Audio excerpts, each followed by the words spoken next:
Morning everybody, how are y'all doing today? You know what, I've been a little bit more on the stress side recently. I've spent literally all day doing work, and you know what, I need a little bit of a breather. And what better way to get a breather than to breathe in the salt of a console fanboy? That probably didn't make any sense, but just go with it. The point is, today we are going to be taking a look at an old-time classic that ultimately led to a bunch of false copyright striking. And no, I'm not talking about everybody's favorite cucumber. As you probably gathered from the thumbnail and title, we're going to be looking at David DeFranco's 5 reasons why consoles are better than PC. And yeah, I just figured, you know what, I wasn't around when this whole controversy happened, so better late than never. But yeah, without further ado, let's go ahead and get right into this. Last week I made a video detailing 5 reasons why I believe PC gaming is better than console gaming. Yeah, I upset a handful of people. As expected, that's how gamers are. We're passionate, we get defensive. Perfectly normal. But as promised, today's video is all about 5 reasons why console gaming is better than PC gaming. I just find it very ironic that he's saying, you know, it's okay, everybody's passionate about gaming and stuff. When after this video was released and a bunch of people criticized his points, he proceeded to false copyright strike multiple people and then upload a god-awful apology video. Now, Griffin Gaming did cover the apology video a couple years ago when this whole incident happened, but I don't really think it's worth watching Griffin's video just to watch his apology video, because then you have to watch a Griffin video. But anyway, let's go ahead and hear the 5 reasons why consoles are better than PC. You heard me. Let's talk about it. Hello guys, how are you? My name is David Franco from davidstwitch.com. Right there, follow me. I appreciate it. I stream pretty much every day. Every single day. What's Sunday? Sunday is the day of the Maui. Let us pray. Seriously though, let's talk about 5 reasons why I believe console gaming is better than PC gaming.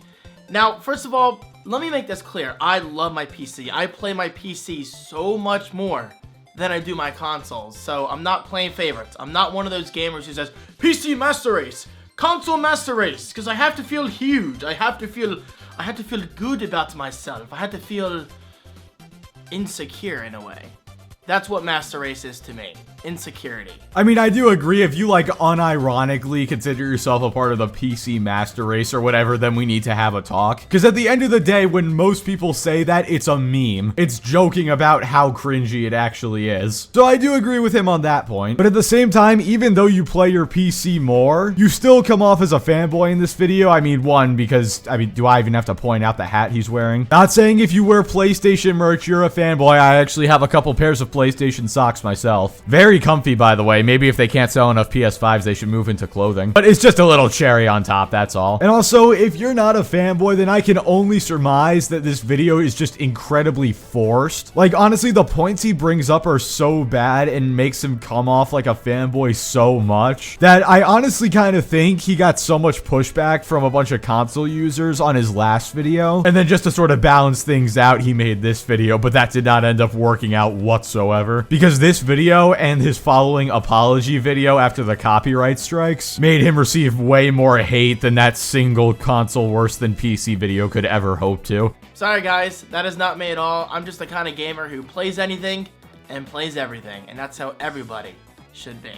But for today's video, let's focus on console gaming, starting out with number 1. It just works. I don't think anybody in their right mind can argue this. As much as I love my PC, and I'm sure my friends can back me up and my chat room can back me up, PC gaming can be a huge pain in the ass sometimes. It really can. Drivers aren't updated, your hardware is incompatible, software that was working yesterday is suddenly running like shit today.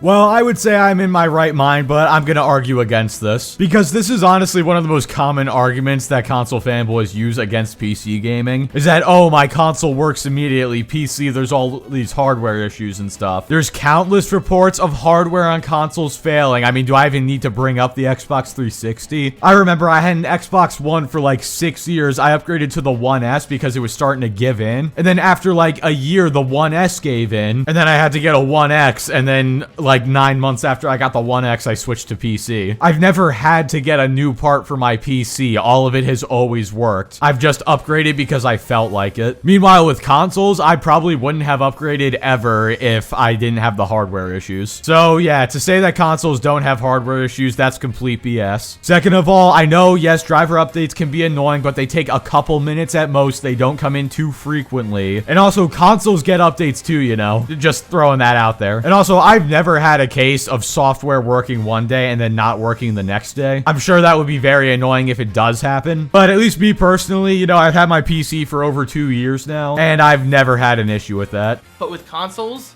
you literally just put that little round object in, you know, the little disc, or maybe you can download it, and the game loads. Sure, there might be like a day one patch or whatever, but that's perfectly normal.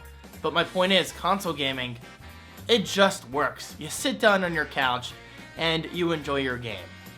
How many times have you seen me on Twitch get frustrated over a sudden frames per second drop? Because again, like last week, maybe something like Overwatch was streaming just fine, but this week, I'm getting like 15 frames per second on stream.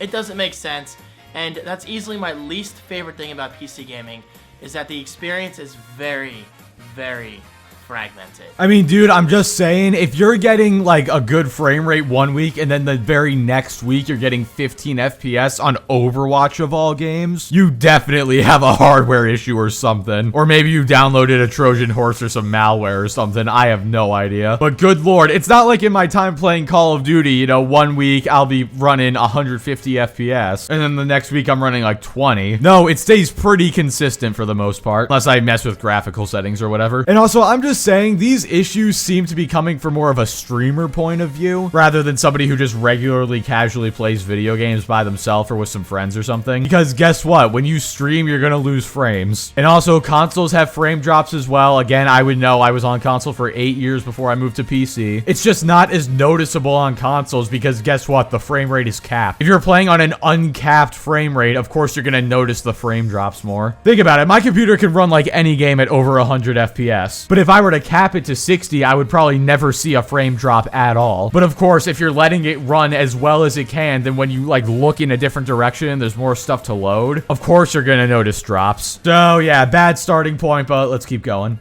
Number 2, exclusives are everything. That is a lot of flashing. I have a tendency to switch between cameras on Siege. I freaking love Siege, guys. Siege is such a good game. Anyway, exclusives are everything. And sometimes PC users are left out. Grand Theft Auto 5, anyone? It took, what, like a year or two to come out on PC?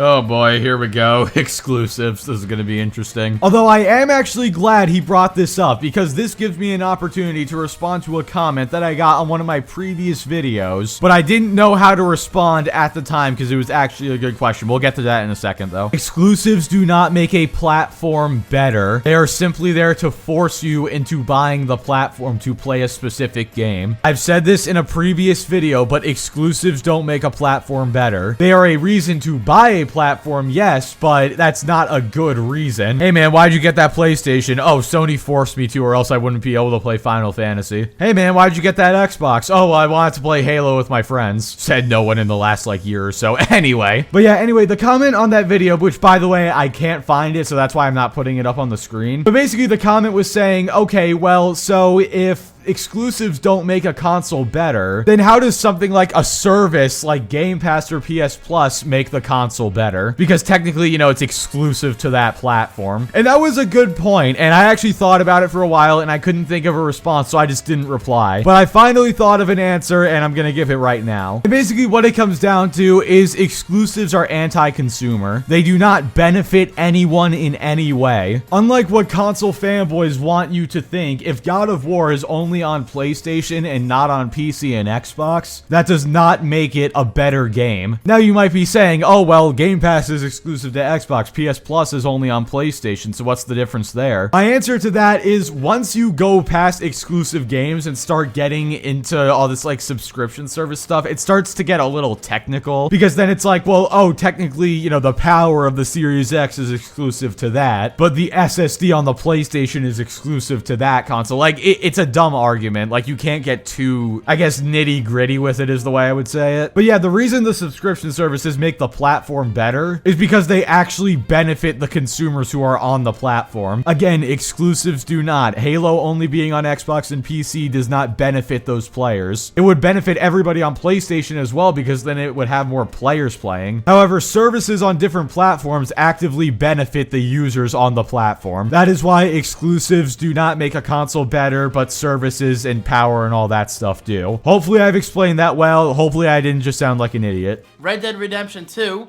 there's really no signs of a PC release coming out anytime soon. We've got the Xbox exclusives, which are mostly on PC, but there's some games that we missed out on. Obviously, the Switch has its own category of games. The PC, mark my words, will never ever see official releases of games like Super Mario Brothers or Yoshi's Crafted World coming out in a few weeks on the Switch, or Pokemon games or whatever. It's just never going to happen. And then, of course, on the PlayStation side, we've got games like Spider-Man and God of War and The Last of Us. Anyone? The Last of Us is just an incredible experience all around, and you're never, ever going to see that on PC. Oh god, this aged so horribly. Never gonna see The Last of Us on PC, huh? Yeah, how about try? We've got it on PC and it's the upgraded version. Same goes for Spider-Man, and yeah, obviously we're never gonna see any Nintendo games on PC because Nintendo's a special case because they don't get many major third-party releases because the Switch is so underpowered. So they have to crutch off their exclusives or else almost nobody would buy the console. But if Nintendo made a powerful console that could run all the third-party games and say it had its own benefits to it that the Xbox and PlayStation don't have, then it might be worth Nintendo's time to put the games on PC as well. But yeah, my god, I can just knock it over how poorly this aged. We're never gonna see The Last of Us on PC. Well, I hate to tell you, bud, but... So yeah, I mean, if you're only playing on PC, you're gonna miss out on some truly remarkable experiences on console. I'm gonna say it again. Play anything and play everything. Don't limit yourself. Number 3. Multiplayer games. I just have my notes right here. Multiplayer games have a longer lifespan on console than they do on PC. For the most part. Okay, we're gonna look at the Steam charts in a second, but before we do, this argument is pretty much completely irrelevant now due to crossplay. Because, you know, with crossplay, everybody's in the same queue. But yeah, let's just go ahead and look at the Steam charts real quick. Oh wow, look at the top 10 most popular games on Steam. How old are all these again? CSGO and Dota are both 11 years old. Team Fortress 2 is also 11 years old. Rust is 10 years old. Destiny is 6 years old. PUBG is 6 years old. Oh, and guess what? You can't compare the console numbers on a lot of these because a lot of these are PC exclusive. You know, something you were saying PCs don't really have and you're gonna miss out on if you don't have a console. So there you go. Call of Duty Black Ops 4, anyone? Blackout has been slowly dying on PC, even with this week's big Grand Heist update that finally released on PC, first on PS4 last week.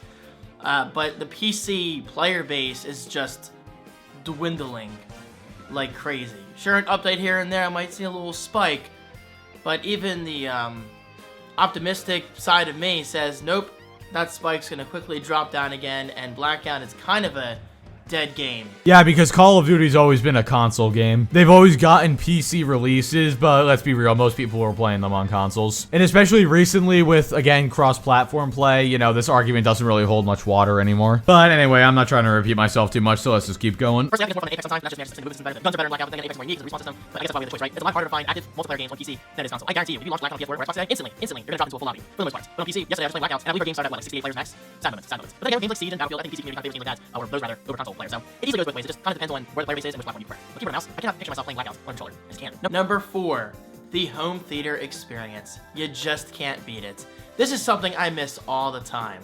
when I'm PC gaming, is that I just don't have that home theater experience that I used to have.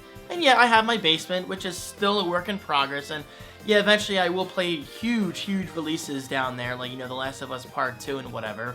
And maybe even Crackdown 3, I don't know. Apparently that game is huge. I know nothing about Crackdown. But still, the point stands, You just cannot beat that home theater experience. You do realize that you can get the exact same home theater experience on a PC that you can with a console, right? You can hook up a PC to a TV and play on it with a controller. You do know you can do this, right? And you can play the games in a better form than your console could ever hope to. This is another common argument that fanboys use where it's like, oh, I just like to sit back and relax on the couch. The home theater experience. Like, you can do that on a PC as well. This point literally means nothing. This is like if I tried to say an apple is better than an orange because you can eat an apple. Like, you can eat both. That argument doesn't even make sense. Please don't even tell me, David, but you have surround sound on your headphones. No. No. Nothing beats the experience of sitting down on a comfy couch, having a 65-inch 4K TV in front of you, 2 Polk Audio tower speakers, a Polk Audio center channel, and your rear speakers behind you with dual subwoofers, a nice receiver. That right there is the ultimate gaming experience. But David, you can play PC on TV. Yeah, you can, but I strongly believe PCs belong on a desk. PCs do not, I repeat, do not belong in the living room. It's just not a seamless experience, even with like the Steam Big Picture experience or whatever it's called. How is it not a seamless experience? Steam Big Picture literally turns Steam into a console UI, which you can then navigate with your controller the same way you would on a console. How is that not any better? What do you mean PCs belong on a desk? They don't belong in a living room. Not gonna lie, the whole time he was making that argument, I was getting vibes of, you know, another argument. I'm not gonna say it or anything, but it's about a certain something belonging somewhere and not somewhere else. I think you guys get where I'm going with this. Please tell me I wasn't the only one picking that up. Which, by the way, I don't agree with that sentiment whatsoever. I believe anybody can be wherever they want to be. Okay, I'm gonna stop talking before I say something I shouldn't. For the Steam controller, I strongly believe, guys, like PCs do not belong in the living room. It's just a very fragmented experience. Having your keyboard and mouse in your lap or your coffee table or whatever. It's just not the same. PCs in the office, on the desk, your gaming room or whatever. Consoles on the couch. That's how it's always gonna be with me. I will never ever have a gaming PC hooked up to my TV ever. At least for like a gaming experience. If I hooked up to my Samsung TV, only to the chat room, and that's because my last bedroom is very small compared to this bedroom. Technically, it's better. I'll use it as better. Yeah, so there you go. Home theater experience. You just can't beat it. And please, hold your negative comments if you've never played a game with surround sound. You don't know what you're missing. You don't know what you're missing. It truly is that much better. And number 5, local multiplayer. LAN parties on PC are fun, but they require a ton of work. I'm gonna say it again. Nothing beats the experience of sitting down on a couch, but with friends. I mean, if you're talking LAN parties, I have no idea about that. I would imagine it's a pretty similar setup for PCs and console, but I have no idea again, so correct me if I'm wrong about that. But when you're referring to split screen, unless the game is like Call of Duty, where for some reason you just can't do split screen on PC, you can do split screen in local multiplayer. Quite honestly, if I wanted to, there's a TV in the lounge on my floor. I could probably bring my computer in there, hook it up, and then like emulate Smash Bros or something like that. But yeah, again, to you LAN party experts, please tell me if it's easier on console or not. If it is, then I'll give him that one. Mainly because he really needs any points he can get at this point. How many times have you played Melee, you know, Super Smash Bros. Melee or Mario Kart, or the good old days of GoldenEye and Perfect Dark with friends? Those right there were the good old days. Now, do I miss them? Of course, here and there, but I'm perfectly fine with playing games on PC with my friends on Discord and chatting in my chat room over here. It's an experience that really is incredible, but part of me really does miss that local multiplayer experience that you just can't get on PC. Unless, again, you set up a LAN party, which requires a ton of work. And yes, I've been to a few LAN parties. It's a ton of fun, but I haven't been to a LAN party in years, and I don't see myself being back at one for a very long time, or if ever. Hopefully, but I just don't see it happening anytime soon. I mean, you do realize if you want to play on multiple consoles, you have to do a LAN party, right? At least, you know, multiple consoles in the same place. And also, if you're never gonna go to a LAN party, then why are you even complaining about this? Doesn't really make sense to me, but I guess you gotta have a 5th reason. Top 4 reasons consoles are better than PC just doesn't really roll off the tongue very well, I guess. But yeah, anyway, guys, that's gonna do it for this video. Thank you all so much for watching. Basically, what we learned today is consoles are better than PC because PCs can do the same things that consoles can. You know what? Screw it. I don't need my rig. I'm gonna go sell it and buy a PS5 right now. Gotta get those epic exclusives. Oh, I'm so excited to play Forspoken at 720p. But yeah, anyway, guys, with that being said, like the video if you liked it, dislike it if you didn't like it, subscribe if you want to see more, and I will catch you all next time.